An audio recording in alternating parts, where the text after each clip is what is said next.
इसलिए बताओ, इन झूठे लोगों को सबक सिखाओगे कि नहीं सिखाओगे? समाजवादी पार्टी ने तय किया है कि 300 यूनिट बिजली के लिए कोई बिल नहीं देना पड़ेगा आपको। इधर बीजेपी ने इतनी बिजली का बिल बढ़ाया है कि आप कल्पना नहीं कर सकते। जब बिल आता है तो हमारे गरीबों को करंट लग जाता है। इसलिए समाजवादी पार्टी ने तय किया है 300 यूनिट फ्री होगी और हमारे किसानों के लिए सिंचाई के लिए भी बिजली फ्री होगी, कोई पैसा नहीं देना पड़ेगा। हमारी माताओं बहनों को पेंशन नहीं दे पाई है सरकार। अभी मैं अखबार का आज विज्ञापन देख रहा था। ये तो योजनाओं में भी नकल कर लेते हैं, ये बीजेपी के लोग योजनाओं में भी नकल कर रहे हैं। आज आपने देखा होगा विज्ञापन, कह रहे 1500 रुपए हम पेंशन देंगे। ये तो पेंशन समाजवादियों ने तय की थी। अगर आपको देनी थी तो 5 साल क्यों नहीं दी आपने?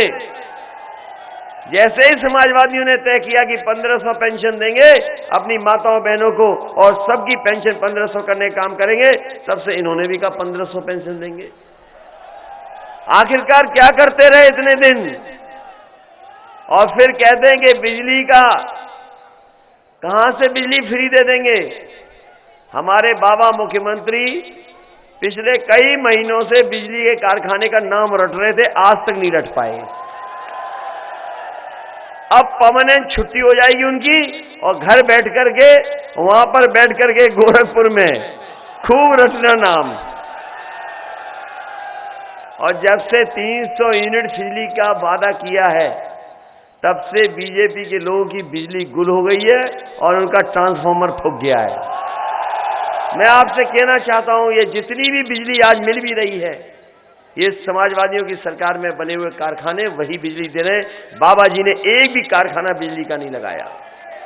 आप चेक कर लो, सबके पास इंटरनेट है, गूगल है, मोबाइल है, आप पता कर लो, सब पढ़े लिखे हैं, जागरूक लोग हैं। आज के समय पर कोई किसी को धोखा नहीं दे सकता है। अगर किसी ने कुछ कहा, तुरंत हमारा नौजवान मोबाइल पर टाइप करता है और देख लेता कि सच क्या है। बताओ, इन्होंने बेरोजगारी बढ़ाई कि नहीं बढ़ाई? महंगाई बढ़ाई कि नहीं बढ़ाई?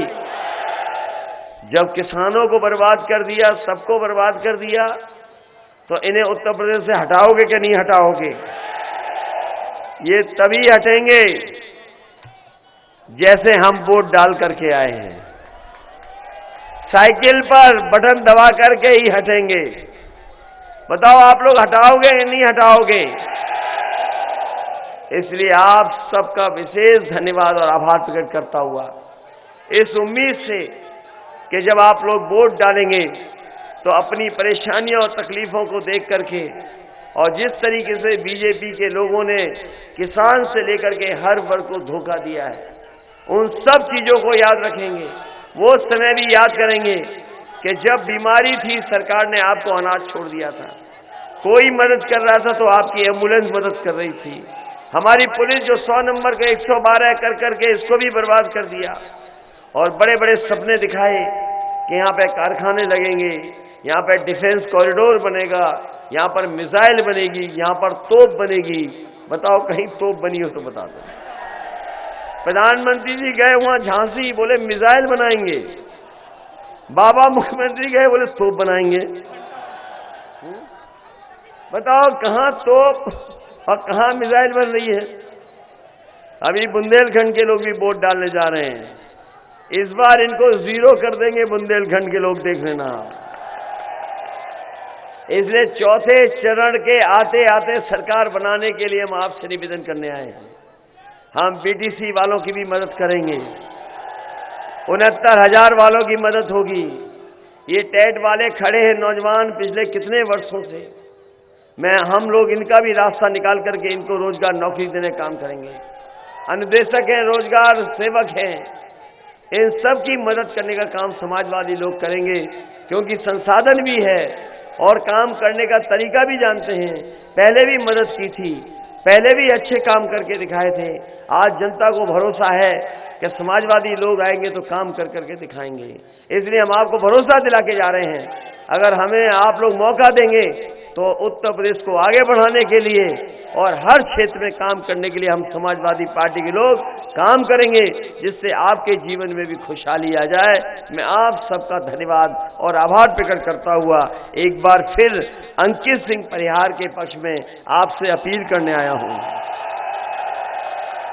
बताओ भगवान नगर के लोगों, अंकित सिंह जी को जिताओगे कि नहीं जिताओगे?